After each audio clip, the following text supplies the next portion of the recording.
Hey there, welcome to LSAT Demon Daily. I'm Ben Olson, that's Nathan Fox. We're the founders of LSATdemon.com and our weekly podcast, Thinking LSAT. Yeah, this is an email from, quote, your fan, Catherine. Hi, LSAT Demon. I'm new to your podcast, and so far it's been really helpful for me in terms of thinking about the LSAT and the application process. I'm reaching out to ask if you have any advice about how to best utilize one-on-one time with representatives from schools' admission offices during campus visits. I see that multiple schools have already offered in-person and online meetings with admissions offices for prospective students, and I have scheduled a few already. Do you have any advice about how I may approach these meetings? I know they probably won't remember a thing from these meetings, so I'm only looking for stuff to write about in why school essays. Not sure if this is the right type of question to ask you, but if you choose to answer, thank you, and thank you so much. Your fan, Catherine. Anything you want to say about campus visits? Yeah, well, okay. So first of all, I would not encourage anyone to do a campus visit. I think in general, they end up being sales pitches for the schools, which then get people irrationally excited about schools that may not offer them any money at all. In other words, I'd much rather someone visit a school after they've figured out the financials and know that this is a great deal rather than the other way around. So I just don't see it being worth the time or effort, and it can be damaging. Yeah, I think I would only visit after I'd already gotten a great offer from that school. Yeah. You can learn everything you need to learn about that school from their website. You could reach out and talk to actual alums of the school. That campus visit, like getting a tour of the law library, how does that help? That's not, you don't write about that in the why school essay. You just got to remember that you're going to be talking to sales folk when you get there. Like, is it really going to help you make a good decision to go to the school and meet with somebody whose job it is to try to sell you on the school? They're chosen for this role, right? This is the friendliest, happiest, nicest person on the surface, most helpful person. And you have to remember that their only job is to get people to apply to their school or to get people to accept admission to the school. That's their only job. They're literally paid to do that. That's what they're paid to do. Yes. As their profession. Yes. And you will learn very quickly that at the second you start as a 1L, you're never going to talk to these people ever again because there's nothing more that they can sell you. They're on to the next person that they're going to sell on this school. And I do want to talk. Thank you, Eric, made a note that I might want to talk about my, quote, transformative experience that I had at formerly Hastings, now UC Law, San Francisco. Yeah, this dude, Christian, in their admissions office, I will never forgive him for giving me bad advice about where to go to law school. I was super naive. I did not know what I was getting myself into. I had a scholarship from Golden Gate. I had a scholarship from University of San Francisco, two other ABA accredited law schools in the city of San Francisco where I was living. And I'm sitting at Hastings talking to this guy, Christian, in the admissions office. And I mentioned to him that I have these other scholarships and I'm really worried about the money. And he gave me the very best, like, buddy, he was really on my team. Yeah. And he, his voice went down like this. And he said, yeah, I mean, the thing is that law school, school here at Hastings, it's a transformative experience. And are you really going to let that money, it was as if he was like, it was like offended. It smelled disgusted. Bad to him. It was like, ew. Are you really going to let money make your decision here?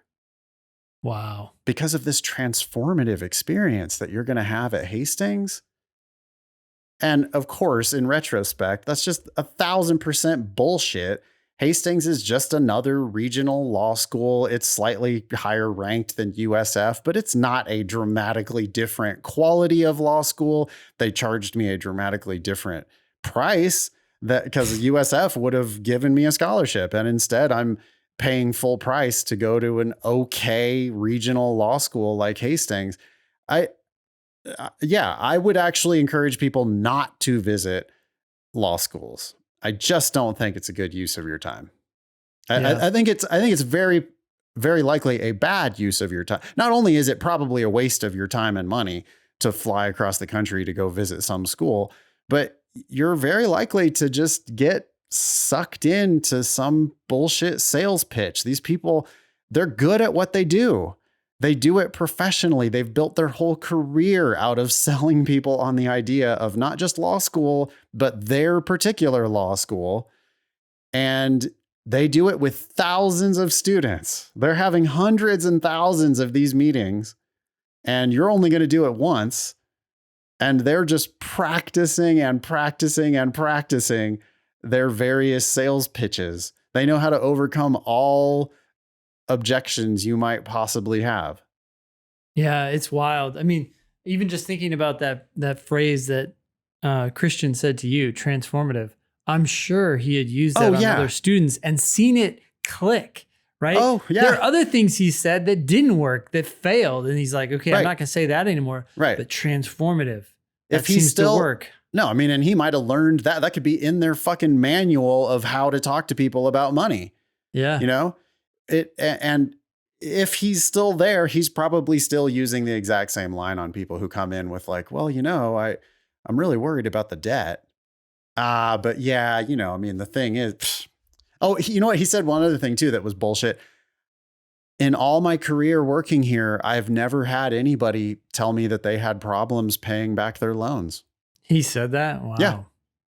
That would be hard to say today, I think, with all the news about loans. But I mean, he's speaking from his own personal experience, right? Yeah. And he doesn't talk to people after they start school there, or at least I never talked to him after I started school there. And so it's like so people, and I'm not just picking on him, it's everybody else who's in this same role. I'm sure that they're just doing exactly this same type of shit with every single applicant. That is their job. There are way too many law schools admitting way too many people. They have to compete desperately for these dollars. Yeah. And so they're going to say anything that they have to say in order to sell you on their school. That's literally their job. Yep. So, Catherine, don't bother with these visits. Work on your LSAT. Get the best LSAT you possibly can. Apply broadly. If you need to write these why school essays, it's not hard to come up with reasons why you want to go to their particular law school. And you certainly don't have to fly across the country or meet with anybody in order to come up with some bullshit to write for those essays. Nathan, are there any asshole golfers that are very good at their game? Like all of them? Oh, I mean, asshole golfer is like almost a redundancy. Okay. Yeah. Asshole golfers. Sure. Let's start with Patrick Reed. He's a documented cheater as well, but yeah, go ahead.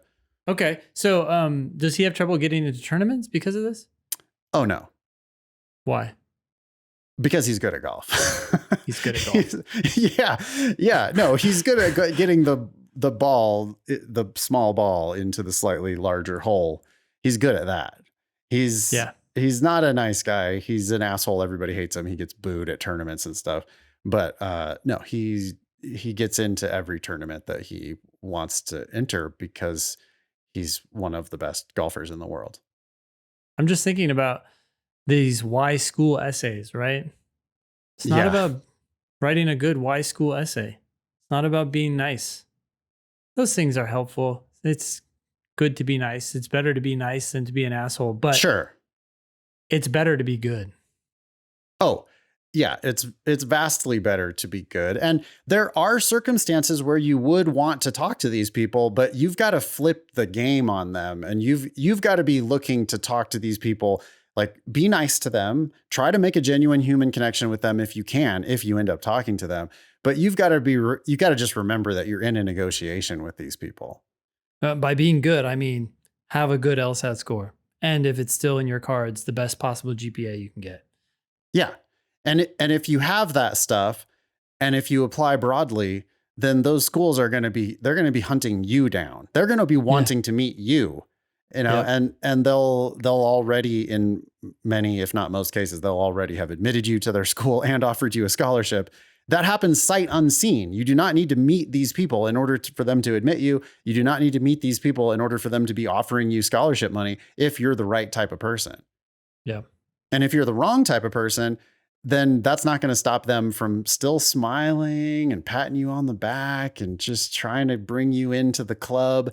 It's just that the price for you is going to be wildly different than it is from these other people. Yeah.